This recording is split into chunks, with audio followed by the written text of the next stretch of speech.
Om Shanti. Good morning. आज मीठे प्यारे बाप दादा के 17/9/2023 के अनमोल महावाक्य सुनते हैं। रिवाइज तारीख है 13/12/1995। मुरली का टाइटल है व्यर्थ बोल, डिस्टर्ब करने वाले बोल से स्वयं को मुक्त कर बोल की इकोनॉमी करो। आज बाप दादा चारों ओर की आत्माओं को आप सभी के साथ देख रहे हैं। चारों ओर के बच्चे आकार रूप में बाप दादा के सामने हैं। डबल सभा, साकारी और आकारी दोनों कितनी बड़ी सभा है। बाप दादा दोनों सभा के बच्चों को देख करके हर्षित हो रहे हैं, क्योंकि बाप दादा हर एक बच्चे को विशेष दो रूप से देख रहे हैं। हर एक बच्चा इस सर्व मनुष्य आत्माओं के पूर्वज, सारे वृक्ष का फाउंडेशन, क्योंकि जड़ से सारा वृक्ष निकलता है। और दूसरे रूप में पूर्वज बड़े को कहते हैं। तो सृष्टि के आदि में आप आत्माओं का ही पार्ट है, इसलिए आप बड़े ते बड़े हो। इस कारण सर्व आत्माओं के पूर्वज हो। साथ साथ ऊंच ते ऊंच बाप की पहली रचना आप ब्राह्मण आत्माएं हो। तो जैसे ऊंच ते ऊंच भगवान है, वैसे बड़े ते बड़े पूर्वज आप हो। तो इतने सारे पूर्वज बच्चों को देख करके बाबा हर्षित होते हैं। आप भी हर्षित होते हो कि पूर्वज है, उसी निश्चय और नशे में रहते हो। तो बाप दादा आज पूर्वजों की सभा को देख रहे हैं। आप सभी जो भी बाप के बच्चे हो, माया से बचे हुए हो। बच्चे का अर्थ ही है बाप का बनना, अर्थात बच्चे बनना। जो माया से बचे हुए बाप के बच्चे बनते हैं, आप सभी माया से बचे हुए हो ना, कि कभी चक्कर में भी आ जाते हैं। कहते हैं ना, चक्रव्यूह होता है जो बहुत तरीके से निकलना पड़ता है। तो कोई भी माया के चक्रव्यूह में फंसने वाले तो नहीं होना। क्या कोई चक्कर है? बचे हुए हो? बच्चों ने जवाब दिया, हाँ जी बाबा। ऐसे नहीं करना कि यहाँ हाजी करके जाओ और वहाँ कहो ना जी। जब एक बार चक्कर से निकलने का रास्ता या विधि आ गई तो फिर फंसने की कोई बात नहीं। माया को भी अच्छी तरह से जान गए हो कि कभी अनजान बन जाते हो, फिर कहते हैं हमको तो पता ही नहीं पड़ा ये माया है। क्योंकि जैसे आजकल का फैशन है, भिन्न भिन्न फेस बहुत पहन लेते हैं। अभी अभी क्या बनेंगे, अभी अभी क्या बनेंगे। तो माया के पास भी ये फंसाने के फेस मुखौटे ज़्यादा है। उसके पास बड़ा अच्छा दुकान है इसका। जिस समय जो रूप धारण करना चाहे वो उस समय धारण कर लेती है। और अगर जाने अनजाने फंस भी गए तो निकलने में टाइम लगता है। और संगम का एक सेकंड व्यर्थ जाना अर्थात एक वर्ष गंवाना है, सेकंड नहीं है। आप सोचो संगम युग कितना छोटा है। अभी तो डायमंड जुबली मना रहे हो। इस थोड़े से समय में जो बनना है, जो जमा करना है, अभी बन सकते हो। तो बाप दादा देख रहे थे बनने का समय कितना थोड़ा है और बनते हो सारा कल्प के लिए। तो कहाँ 5000 और कहाँ अभी 60 वर्ष। चलो आगे कितना भी समय होगा, लेकिन हजारों की गिनती में तो नहीं होगा ना। तो इस थोड़े से समय में राज्याधिकारी बनने व रॉयल फैमिली में आने के लिए क्या करना होगा? वैसे संख्या के हिसाब से सतयुग में विश्व का तख्त सभी को मिल नहीं सकता है।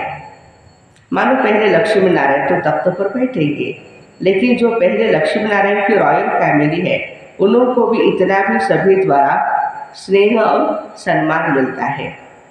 तो अगर पहली राजधानी के रॉयल फैमिली में भी आते हैं तो वह भी पहला नंबर है। जैसे लक्ष्मी नारायण पहला नंबर है, रॉयल फैमिली भी पहला नंबर है। चाहे बड़े तख्त पर नहीं बैठते हैं, लेकिन प्रारब्ध नंबर 1 के हिसाब से ही है। नहीं तो आप सभी लोगों को त्रेता तक भी तख्त थोड़े ही मिलेगा। लेकिन विश्व राज्य अधिकारी का लक्ष्य सभी का है ना, कि वहाँ भी एक स्टेट के राजा बन जाएंगे। तो पहले नंबर के रॉयल फैमिली में आना यह भी श्रेष्ठ पुरुषार्थी है। कोई को तख्त मिलता है, कोई को रॉयल फैमिली मिलती है। इसके भी गुह्य रहस्य है। जो सदा संगम पर बाबा के दिल तख्त नसीब स्वतः और सदा रहते हैं, कभी कभी नहीं, जो सदा आदि से अंत तक स्वप्न मात्र भी, संकल्प मात्र भी पवित्रता के व्रत में सदा है, स्वप्न तक भी अपवित्रता को टच नहीं किया है, ऐसी श्रेष्ठ आत्माएं ही तख्त नसीर हो सकती है। जिसने चारों ही सब्जेक्ट में अच्छे मार्क्स लिए हैं, आदि से अंत तक अच्छे नंबर से पास हुए हैं, उसी को ही पास विद ऑनर कहा जाता है। बीच बीच में मार्क्स कम हुई, फिर मेकअप किया, मेकअप वाला नहीं, लेकिन आदि से ही चारों ही सब्जेक्ट में अपने जो भी ज्ञान योग धारणा सेवा है, तो चारों सब्जेक्ट में बाप के दिल पसंद है तो वो तख्त ले सकता है। साथ साथ जो ब्राह्मण संसार के सर्व के प्यारे, सर्व के सहयोगी है, ब्राह्मण परिवार हर एक दिल से सम्मान करता है, ऐसा सम्मानधारी तख्त नसीब बन सकता है। अगर इन बातों में किसी न किसी में कमी है, तो वो नंबरवार रॉयल फैमिली में आ सकता है, चाहे पहली में आए, 8वीं में आए, चाहे त्रेता में आए। तो अगर तख्त नसीब बनना है तो इन सभी बातों को चेक करो। अगर सेवा में 100 मार्क्स जमा है और धारणा में 25% है, तो क्या होगा? वो अधिकारी बनेगा। कई बच्चे और सब्जेक्ट में आगे चले जाते हैं, लेकिन प्रैक्टिकल धारणा में जैसा समय वैसा अपने को मोल्ड करना, वो है रियल गोल्ड। कहाँ कहाँ माया बच्चों से भी बहुत होशियार हो जाती है। वो फट से समय प्रमाण स्वरूप धारण कर लेती है। और बच्चे क्या कहते हैं, बाबा के पास तो सबकी बातें आती है ना, मानो एक रॉन्ग है दूसरा राइट है, ऐसे भी होता है। दोनों तरफ की कोई ना कोई कमी होती है, लेकिन मानो आप बिल्कुल ही अपने को राइट समझते हो और दूसरा बिल्कुल ही रॉन्ग है, तो आप राइट और वो रॉन्ग है। फिर भी जैसा समय, जैसा वायुमंडल देखा जाता है, वैसे अपने आप को चाहे समाना पड़ता है, चाहे मिटाना पड़ता है, चाहे किनारा करना पड़ता है। लेकिन बच्चे क्या कहते हैं, क्या हर बात में हर समय हमको ही मरना है, हमको ही सहन करना है? मरने के लिए हम हैं और मौज बनाने के लिए ये है। सदा ही मरना है, ये मरना तो बहुत मुश्किल है। मर जीवा तो बन गए तो सहज है, ब्रह्मा कुमार कुमारी बन गए हैं तो मर जीवा बन गए। ये मरना तो बहुत सहज हो गया, मर गए, ब्रह्मा कुमारी बन गए, लेकिन ये बार बार का मरना ये बहुत मुश्किल है। मुश्किल है ना। छोटियाँ कहती है हमको ही ज़्यादा मरना पड़ता है, और बड़े कहते हैं हमको ही ज़्यादा सुनना पड़ता है। अच्छा, तो आपको सहन करना पड़ता है, उन लोगों को सुनना पड़ता है, तो मरना किसको है? कौन मरे? एक मरे या दोनों मरे? दोनों ही मर गए तो बात खत्म। हाँ, खेल खत्म। तो मरना आता है या थोड़ा मुश्किल लगता है, थोड़ा सांस हाँफता है, मुश्किल सांस निकलता है, तकलीफ होती है। उस समय जब कहते हो ना कि क्या हमें ही मरना है, हमें ही बदलना है, क्या मेरी ही जिम्मेवारी है बदलने की, दूसरे की भी तो है ना। आधा आधा बांट लो, तुम इतना मरो, मैं इतना मरूं। बाप दादा को तो उस समय बहुत रहम आता है, लेकिन ये मरना मरना नहीं है, ये मरना सदा के लिए जीना है। लोग कहते हैं ना बिना मरे स्वर्ग नहीं मिलेगा, तो उस मरने में से तो स्वर्ग मिलता नहीं है, लेकिन इस मरने से स्वर्ग का अधिकार जरूर मिलेगा। इसलिए ये मरना अर्थात स्वर्ग का अधिकारी बनना। डर जाते हो ना, मरना पड़ेगा, मरना पड़ेगा, सहन करना पड़ेगा, तो छोटी बात बड़ी हो जाती है। आप सोचो कोई भी डाकू या चोर है नहीं, लेकिन आपको डर बैठ गया कि यह डाकू है, चोर है, तो भय से क्या निकलता है? भय से या तो हार्ट नीचे ऊपर होगा या ब्लड प्रेशर नीचे ऊपर हो जाती है। सभी को ये अनुभव है ना।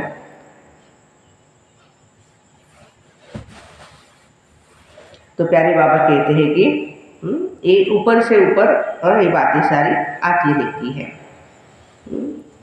तो डरने से ये सारी बीमारियां भी निकलती रहती है। तो बाबा कहते हैं मरना मरना नहीं है। जैसे हिम्मत से मरजुआ बनने में भय नहीं किया, खुशी खुशी से किया, ऐसे खुशी खुशी से परिवर्तन करना। मरना शब्द नहीं, लेकिन आपने मरना मरना शब्द कर दिया है, इसलिए डर जाते हैं। वास्तव में ये मरना नहीं, लेकिन अपने धारणा की सब्जेक्ट में नंबर लेना है। सहन करने में घबराओ मत। क्यों घबराते हो? क्योंकि समझते हो झूठी बात में हम सहन क्यों करें। लेकिन सहन करने की आज्ञा किसने दी है? झूठ बोलने वाले ने दी है। कई बच्चे सहन भी करते हैं, लेकिन मजबूर से सहन करना और मोहब्बत से सहन करना, इसमें अंतर है। बात के कारण सहन नहीं करते, लेकिन बाप की आज्ञा है बच्चे सहनशील बनो। तो बाप की आज्ञा मानते हो तो परमात्मा की आज्ञा मानना एक खुशी की बात है। या मजबूरी है तो कई बार सहन भी करते हो, लेकिन थोड़ा मिक्स होता है। मोहब्बत भी होती है, मजबूरी भी होती है। सहन कर ही रहे हो तो क्यों नहीं खुशी से करो, मजबूरी से क्यों करो। वो व्यक्ति सामने आता है ना तो मजबूरी लगती है, और बाप सामने आवे, बाप की आज्ञा पालन कर रहे हैं तो मोहब्बत लगेगी। कब तक मरना पड़ेगा?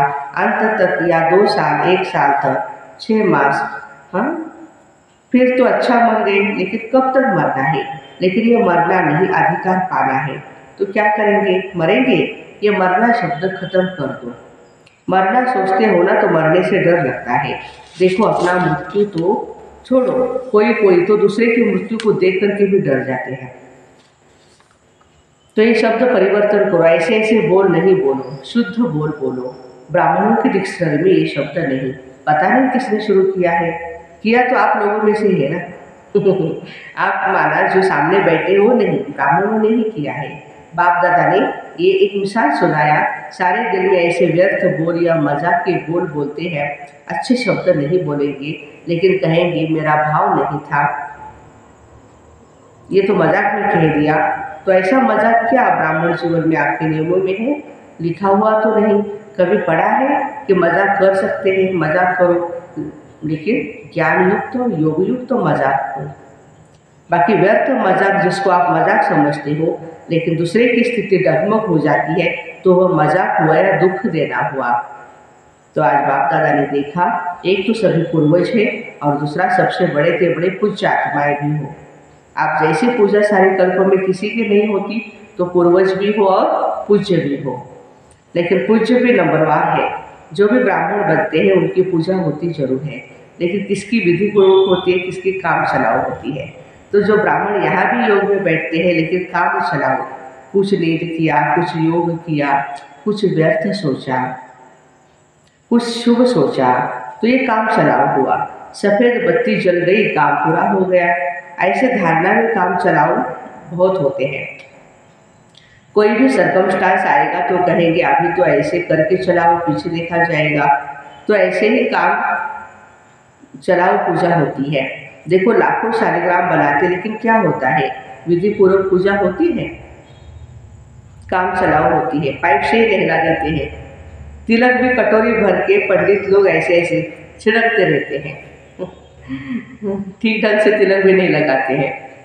तो ये क्या हुआ? काम चलाओ हुआ ना। पूज्य सभी बनते हो, लेकिन कैसे पूज्य बनते हो वो भी नंबरवार है। किसकी हर कर्म की पूजा होती है? दातुर का भी दर्शन होता है। दातुर हो रहा है, मथुरा में जाओ, दातुर का भी दर्शन कराते हैं।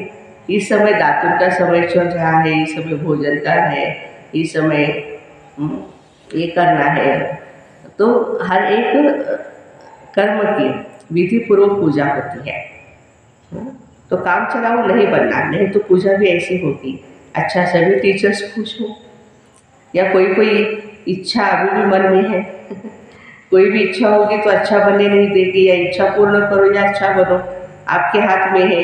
और देखा भी जाता है ये इच्छा ऐसी चीज़ है, जैसे धूप में आप चलते हो, आपकी परछाई आगे जाती है और आप उसको पकड़ने की कोशिश करते हो तो पकड़ी जाएगी, और आप पीट करके आ जाओ तो परछाई कहाँ जाएगी? आपके पीछे पीछे आएगी। तो इच्छा अपने तरफ आकर्षित कर रुलाने वाली है, और इच्छा को छोड़ दो तो इच्छा आपके पीछे पीछे आएगी। मांगने वाला कभी भी संपन्न नहीं बन सकता। और कुछ नहीं मांगते हो, लेकिन रॉयल मांग तो बहुत है। जानते हो ना रॉयल मांग क्या है? अल्पकाल का कुछ नाम मिल जाए, कुछ शान मिल जाए, कभी हमारा भी नाम विशेष आत्माओं में आ जाए, हम भी बड़े बड़े भाइयों में गिने जाए, हम भी बड़ी बहनों में गिने जाए। आखिर हमको भी चांस मिलना चाहिए। लेकिन जब तक मांगता हो तब तक कभी खुशी के खजाने से संपन्न नहीं हो सकते। ये मांग के पीछे या कोई हद की इच्छाओं के पीछे भागना ऐसे है जैसे मृग तृष्णा है। तो बाबा कहते हैं इससे तो आप अपने आप को बचा करके रखो। छोटा रहना कोई खराब बात नहीं है। छोटे सुभान अल्लाह होते हैं, क्योंकि बाप दादा के दिल पर नंबर आगे है। अल्पकाल की इच्छा का अनुभव करके देखा होगा तो वो रुलाती है या हंसाती है? रुलाती है ना। तो रावण की आज्ञा है रुलाओ, और आप तो बाप के बने हो। बाप हंसाने वाला है या रुलाने वाला है? हंसाने वाला है। तो आज बाप दादा विशेष इस पर अटेंशन दिला रहे हैं। व्यर्थ बोल जो किसको भी अच्छे नहीं लगते, आपको अच्छा लगता है लेकिन दूसरों को अच्छा नहीं लगता, तो सदा के लिए उस शब्द को समाप्त कर दो। ऐसे सारे दिन में अगर बाप दादा अपने पास बच्चों के शब्द नोट करें तो काफ़ी फाइल बन सकती है। यह अपशब्द, व्यर्थ शब्द, जोर से बोलना, ये जोर से बोलना भी वास्तव में अनेकों को डिस्टर्ब करना है। ये नहीं बोलो, मेरा आवाज़ तो बड़ा है। माया जी बढ़ सकते हो, क्या आवाज़ से तो नहीं बढ़ सकते हो? तो ऐसे किसी को भी डिस्टर्ब करने वाले बोल या व्यर्थ बोल नहीं बोलो।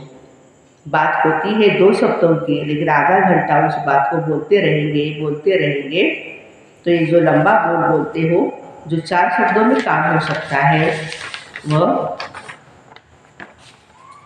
12-15 शब्द नहीं बोलो। आप लोगों का स्लोगन है ना, कौन सा? कम बोलो, धीरे बोलो, मीठा बोलो।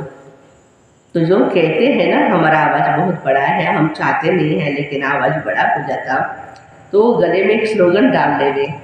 होता क्या है, आप लोग जो अपनी धुन में जोर से बोल रहे हो, लेकिन आने जाने वाले सुन करके ये नहीं समझते कि इसका आवाज़ बड़ा है, वो समझते पता नहीं झगड़ा हो रहा है। तो ये डिसर्विस हुई। इसलिए आज का पाठ दे रहे हैं, व्यर्थ बोल या किसी को भी डिस्टर्ब करने वाले बोल से मुक्त अपने आप को करो। व्यर्थ बोल से मुक्त, फिर देखो अव्यक्त फरिश्ता बनने में आपको बहुत मदद मिलेगी। बोल बोल बोल बोलते ही रहते हो। अगर बाप दादा टेप भर करके आपको सुनाए ना तो आपको भी हंसी आएगी। तो क्या पाठ पक्का करेंगे? बोल की इकोनॉमी करो, अपने बोल की वैल्यू रखो।